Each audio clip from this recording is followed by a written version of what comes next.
তো আমরা আস্তে আস্তে সব আপনাদেরকে শুধু সেটআপগুলো দেখাচ্ছি, আসলে কিসে কিসে আমরা রান করতে পারি, ঠিক আছে। তো এই কারণে আমরা একটু এটা নিয়ে সময় নিচ্ছি। আমরা এই স্ট্রাকচার সম্পর্কে কিছুক্ষণের মধ্যেই বলবো। তবে আর তারপর আবার এইখানে কি আছে, এই এতগুলো কি লেখা আসছে সব সম্পর্কে আমরা জানবো। তবে তার আগে আমরা একটু দেখে নিই, হচ্ছে আমরা তো ওয়েবেও রান করলাম প্লাস লিনাক্সে রান করলাম, তো ইমুলেটরে কীভাবে রান করতে পারি। তো ইমুলেটরে রান করতে হলে আমাদেরকে ইমুলেটর ইনস্টল করতে হবে, ঠিক আছে। যদিও আমি এখানে যদি দেই তাহলে দেখতে পাবো আমার এখানে অলরেডি ইমুলেটর আছে।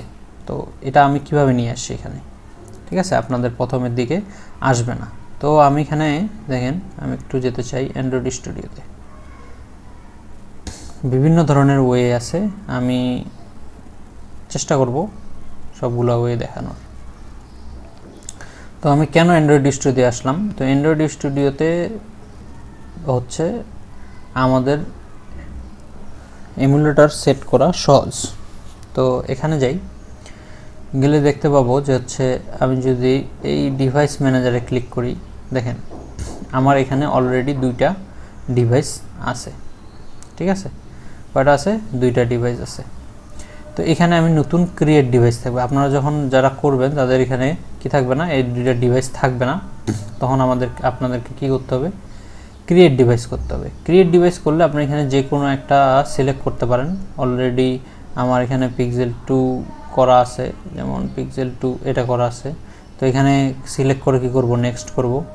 নেক্সট করে এখানে আপনার যে কোনো একটা আপনার অ্যান্ড্রয়েড লেভেল ডাউনলোড করতে হবে, যেখানে ডাউনলোড দেওয়া আছে, যেটা আপনারা চান সেটা ডাউনলোড করতে পারেন। আমি দুইটা ডাউনলোড করে রাখছি, এস আর তিরামিসু। তো এটা ডাউনলোড করতে হবে, ডাউনলোড দিয়ে নেক্সট দিতে হবে। নেক্সট দিয়ে শুধুমাত্র ডাউনলোড করার পর এটা এরকম আসবে। এখানে আপনার নেম লিখে দিতে পারেন, নেম লিখে দিয়ে ফিনিশ করে দেবেন। ফিনিশ করে দিলে সাথে সাথে আপনার কি হয়ে যাবে, অ্যান্ড্রয়েড ইমুলেটর তৈরি হয়ে যাবে। অ্যান্ড্রয়েড ইমুলেটর তৈরি হলে দেখেন এখানে একটা প্লে বাটন আছে, এটা যদি আমি প্লে করি তাহলে আমার কি হবে, ইমুলেটরটা রান হবে। দেখেন অলরেডি আমার একটা ইমুলেটর রান হয়ে গেছে। তো আমি চাচ্ছি না, আমি এখান থেকে রান করতে চাচ্ছি না। যদি আমরা এটা এভাবে করে ফেলি অলরেডি, তাহলে আমার এইখানেও চলে আসবে, কোথায়, ভিএস কোডও, আমরা ভিএস কোডও পেয়ে যাব। দেখেন আমি এখানে ক্লিক করব, দেখেন অলরেডি পিক্সেল 2 আর তিরামিসু এই দুইটা আমার কি আছে, ইমুলেটর দেখতে পাচ্ছি। তো আমি তিরামিসুটা ওপেন করতে যাচ্ছি। দেখেন কি করছে, এখানে আমার এটা রান হয়ে গেছে।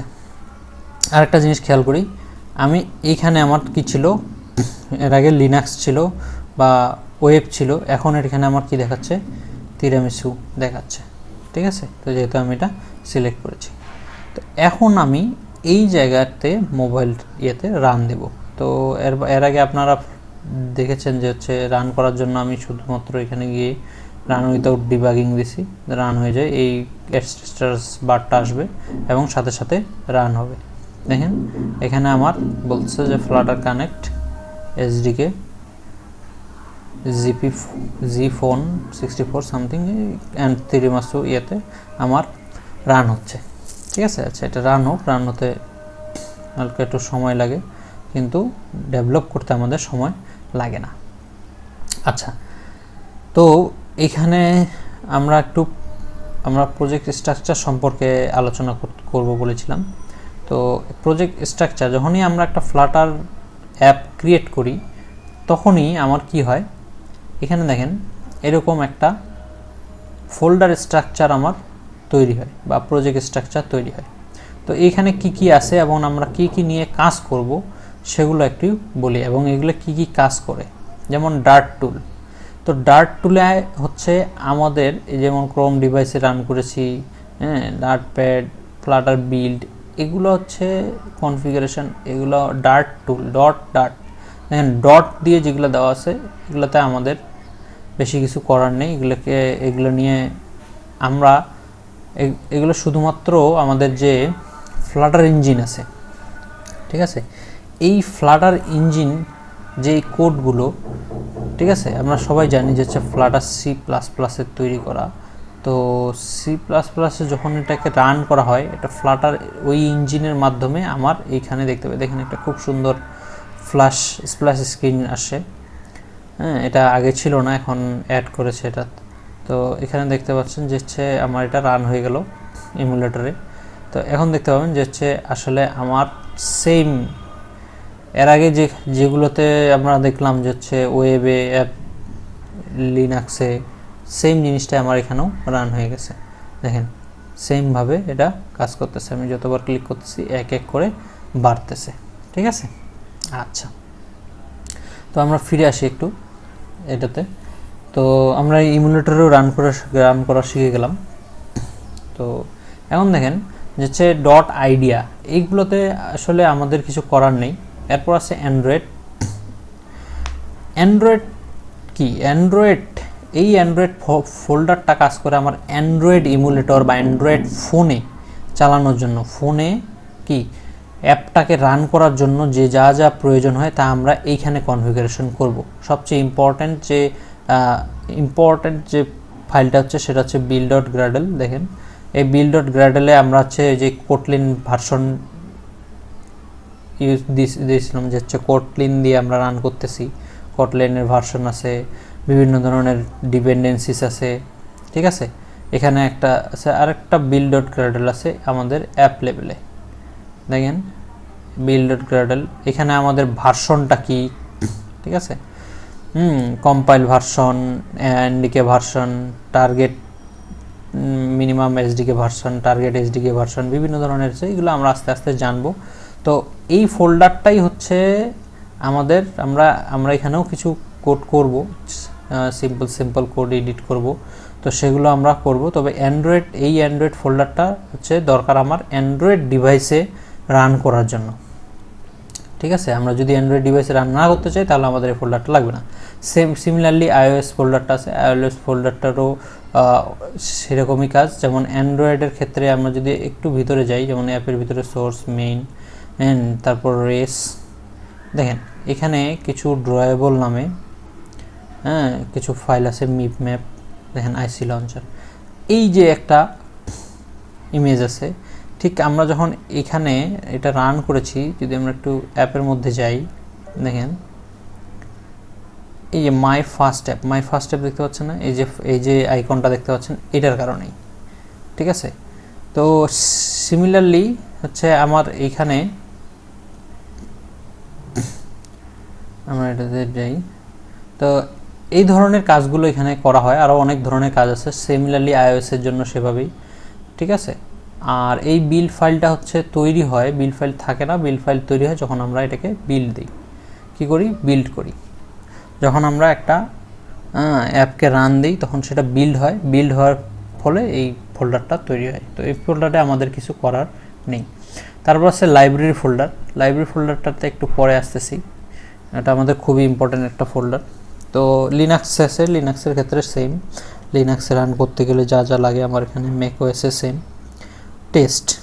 টেস্ট কি, টেস্ট হচ্ছে আমাদের ফ্লাটারের টেস্ট, বিভিন্ন ধরনের টেস্ট করতে হয় যে আসলে অ্যাপটা কোন জায়গায় গিয়ে আমার কাজ করবে, কোন জায়গায় গিয়ে কাজ করবে না, কাজ করতেছে না, বা কোনো ইরর থাকলে সেখানে আমরা এই ধরনের টেস্ট করতে পারবো। যেমন এখানে দেখা যাচ্ছে উইজেট টেস্ট আর ইউনিট টেস্ট আছে, বিভিন্ন ধরনের টেস্ট আছে, সেই টেস্টগুলো আমরা শিখব।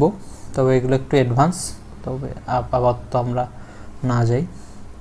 ওয়েব আমরা ক্রোমে রান করেছিলাম, তার দেখেন index.html, সাধারণত যারা ওয়েব ডেভেলপমেন্ট করে এসেছেন তারা জানেন যে হচ্ছে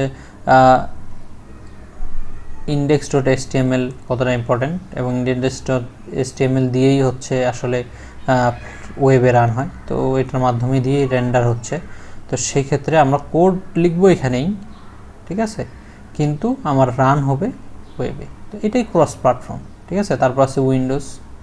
আচ্ছা, গিট ইগনোর ফাইল আছে একটা। গিট ইগনোর বলতে বোঝাচ্ছে এখানে যখন আমরা গিট ইউজ করবো, আপনাদেরকে সময় হলে অবশ্যই শেখাবো যে হচ্ছে গিটে কিভাবে পুশ করতে হয়, গিটহাব কীভাবে ইউজ করতে হয়। সো সেখানে আমার এইখানের যে ফাইলগুলো আছে কি কি ফাইল ইগনোর করতে পারবো সেগুলো আমরা এখানে দিতে পারবো। মেটাডাটা এখানে আমাদের এডিট করার কিছু নেই, এটা তারাই ভালো করে বলতে পারবে, আসলে আমারও জানা নেই মেটাডাটায় আমরা কি করি। ঠিক আছে, তো এখানে বিহাইন্ড দ্য সিন অনেক কাজ হয়, তো সেক্ষেত্রে এটা থাকলো। অ্যানালাইসিস ওয়াইএমএল, এখানেও আমাদের কিছু করার নেই অ্যানালাইসিস অপশনে। আচ্ছা, আমাদের ইম্পর্টেন্ট যে বিষয়টা হচ্ছে পাবস লক, এটাতেও আমরা কিছু করবো না, এটা অটোমেটিক্যালি তৈরি হয় যখন আমরা পাবস ইয়ামেলকে রান দিই, তখনই আমাদের এটা তৈরি হয়ে যায়। তো এরপর আসলো pubspec.yaml, এটা খুবই ইম্পর্টেন্ট। দেখেন এখানে নেমটা চলে আসছে, মাই ফার্স্ট অ্যাপ, ডেসক্রিপশন দেওয়া আছে, my new Flutter project, publish two, এখনও পাবলিশ টু কোথাও করা হয়নি, নান। ভার্সনটা দেখেন, ভার্সন আছে এখানে 1.0.0+1, এখানে আমরা ভার্সনটা কন্ট্রোল করতে পারবো আমাদের অ্যাপের। এসডিকে এনভায়রনমেন্ট, দেখেন এসডিকে এর একটা এনভায়রনমেন্ট আছে। এসডিকে বলতে এখানে বোঝাচ্ছে যে ফ্লাটারের যে ভার্সন সেটা 2.9.6 থেকে 3 পর্যন্ত। আচ্ছা, তারপর আছে ডিপেন্ডেন্সিস হচ্ছে SDK Flutter framework, software development kit, Flutter dependency. আচ্ছা, এখন বলি যে আসলে এটা কিসের জন্য, কেন দরকার আমার এটা। দেখেন এখানে কিছু আছে অ্যাসেট, এগুলো আমরা শিখবো আসলে। আচ্ছা, এই pubspec.yaml ফাইলটাকে বলা হয় যে হচ্ছে আমাদের একটা গেটওয়ে। ঠিক আছে, আমরা যদি কোনো ধরনের কোনো বাইরের কোনো প্লাগইন বা অ্যাসেট, লোকালি কোনো অ্যাসেট বা যে কোনো ধরনের জিনিস যদি আমরা এখানে এই ফ্লাটার অ্যাপের সাথে পরিচয় করে দিতে চাই, যে আমি এখানে এই কোডের মধ্যে ইউজ করতে চাই, তাহলে আমাকে সেটা pubspec.yaml ফাইলে ডিক্লেয়ার করে দিতে হবে, বলে দিতে হবে। আমরা আস্তে আস্তে দেখব। তো আপনারা বলতে পারেন এটা একটা দরজা, ঠিক আছে, বা দরজা না বলে এটাকে বলা যেতে পারে হচ্ছে একটা পথ, যেটা হচ্ছে নদীর বা ব্রিজ, নদীর এপার ওপার। তো এপার থেকে ওপারে আমরা কোনো জিনিস পাঠাইতে গেলে আমাকে ব্রিজের উপর দিয়ে পাঠাইতে হবে। তো এইটা হলো সেই ব্রিজ, দুইটা সমন্বয়কারী ব্রিজ। তো এখানে আমাকে বলে দিতে হবে যে হচ্ছে আমি এটা ইউজ করতে চাচ্ছি আমার এই ফ্লাটার কোডের মাধ্যমে। তো এই জন্য আমি কি করব, এই জন্য আমি হচ্ছে pubspec.yaml ফাইলে সেটাকে আমি ডিক্লেয়ার করে দেব। ঠিক আছে, তো এ পর্যন্ত আজকে। আমরা নেক্সট ক্লাসে দেখব হচ্ছে ফ্লাটারের যে এই main.dart ফাইলটা আছে, এখানে কি কি আছে, কি কি হচ্ছে, কিভাবে এইটা এই স্ক্রিনটা আসতেছে এটার মাধ্যমে, সেটা দেখব। ঠিক আছে, আজকে পর্যন্তই। আল্লাহ হাফেজ।